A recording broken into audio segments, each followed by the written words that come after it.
General Ronnie Petinglay. Ang kanyang kalumunan, Lieutenant Colonel Renato Capini, Lester Sinlao,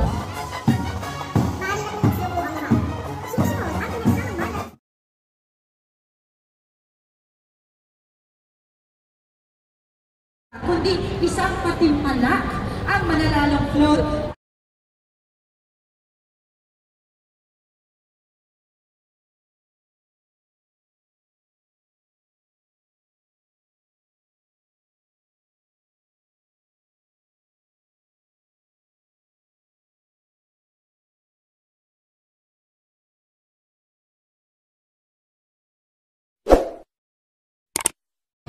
Ang kanyang kalumunan, Colonel Domingo Mischolo Jr., Gusto Villanueva, sa Dili Tabutol, Rick Michael Bane, at Captain Boy Amoran.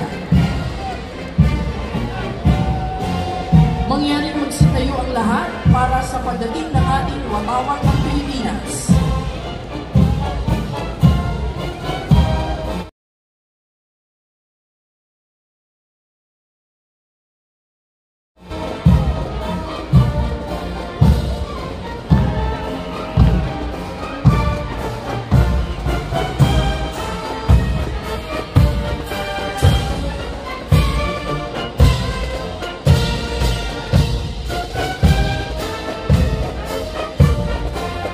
Maaari na pong magsuko ang lahat.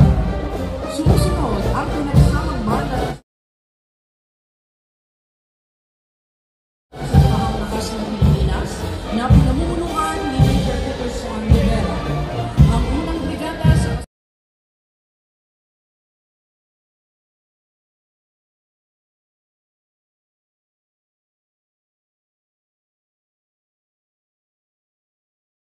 General Ronnie Petinglay. Ang kanyang kalumunan, Lieutenant Colonel Renato Capini, Lester Sinlao, Alan Silyakay, at Commanders Joey Plan at Mark Muhion. Nasa ating harapan ang batalyon ng Corps ng mga kadete ng Sandatahang Lakas ng Pilipinas na pinamumunuan ni John Christopher Montania. Mula sa prestigyo. 1, 2, 3, slide!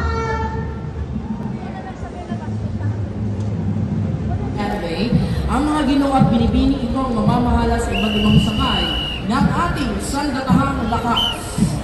Naririto ang mga kadete ng Philippine Merchant Marine Academy o PMMA na pinamumunan ni Midshipman First Class Julian Cesar de la Cruz.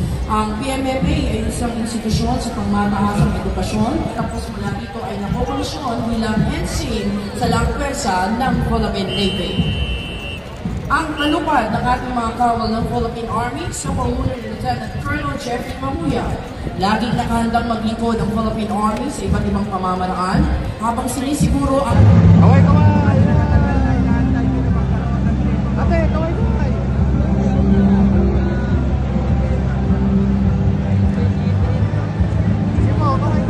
Ang kalupaang teritorial. Isinusulong ang kaalaman pamamagitan ng Armed Military Sea Patrol System at iniyaang ang pangantasang kabuhayan ng ating mga kababayan.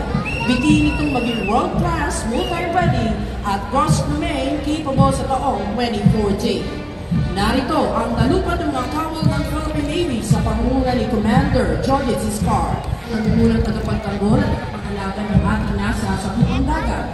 Nagsasagawa ng mercy missions, rescue relief operations sa panahon ng kalamidad at kabilang na rin ang mga alaga sa yamang dagat at kapaligiran nito. Nasa ating harapan ang talupad ng mga kawal ng Philippine Air Force sa pinangungunahan ni Lieutenant Colonel Leoncio Sibunay III. Sila ang pinaguriang mga lakas. Ang pangalawang brigada sa kasuot ng battle dress attire ay binubuo ng Special Operations Forces sa pangungunan ni Commodore Dwight Stephen Dolnoan. Ang kanyang kalumunan, Lieutenant Colonel Sir Melino Tusi, Mr. Lawrence Bastar, Winifred Montenegro, Alvin Aurel, at Reynaldo Zamora. Narito po ang kalupad ng Scout Ranger at Special Forces ng Philippine Army sa pamumuno ni Lieutenant Colonel Delmore Manawis. Sila po ang mga individual na nakaaangat ang missiles, intelligence, demolitions, gayon din ang jungle warfare at conventional warfare at mga operasyon kontra terorismo. Sinusundan sila ng Special Operations Forces ng Philippine Navy, ang Naval Special Operations Command Force Reconnaissance Group at Philippine Marine Corps sa pangunguna ni Lieutenant Colonel operasyon sa psychological at unconventional warfare, mapatubig, lupa at ere. Ang huling batalyon ng Special Operations Forces mula naman sa Philippine Air Force, ang Special Operations Wing o SPAW na pinangunuan ni Lieutenant Colonel Melvin Lingan. Nakatuon ang SPAW sa mga operasyong espesyal upang maitagtanggol ang mga base at instalasyon ng Air Force at nagsasagawa ng iba pang mga pakulang dagdag operasyon. Sumusunod po ang mga tagapagtupad ng batas sa pagkapanatiling kapayapaan at kaayusan at magsisiguro ng kaligtasan ng ating mamamayan at mga komunidad. Ang hanay ng ating pambansang pulisya ng Pilipinas sa pamumuno ni Police Brigadier General Nestor Babagay Jr., ang kanyang kalimunan, Police Colonels Joel Casucalan, Victoria de la Peña Jr., John Bari Asdani, Lucrecio Rodriguez Jr. at John de Mesa. Narito po ang mga kadete naman sa kanilang Philippine National Police Academy ang paglilingkod, karangalan at justisya, gayon din bilang makayos, responsable at respetado mga public safety officers.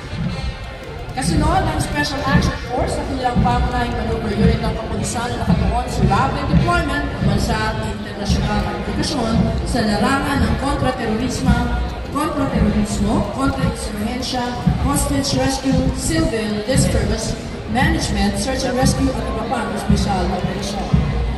Nariyan din po ang PNP Aviation Security Group, isang special operations unit sa panguna ni Police Captain Ernesto Frogoso Jr. Kabilang din po sa hanay ng ating kapulisan ng Mobile Force, Battalion, SWAT at Highway Patrol Group na tinaguriang the Guardians of the Highway. Narito rin ang PNP Search and Rescue, Forensic Group at Civil Disturbance Management. Isinusulong ng ating kapulisan ng pangarapin ng misyon na maging isang ahensya ng mga lingkod bayan na may kakayanan, epektibo at mapagkakatiwalaang pulisya sa pagkikupang pamuhayan at ganapan ng kalakalan. Isa naman po sa ating pangunahing tagapangalaga at tagapagtaguy ng kaligtasan, kalinisan at seguridad sa ating karagatan at yamang dagat, ang Philippine Coast Guard na pinamumunuan ni Coast Guard Commodore Eduardo de Luna Jr.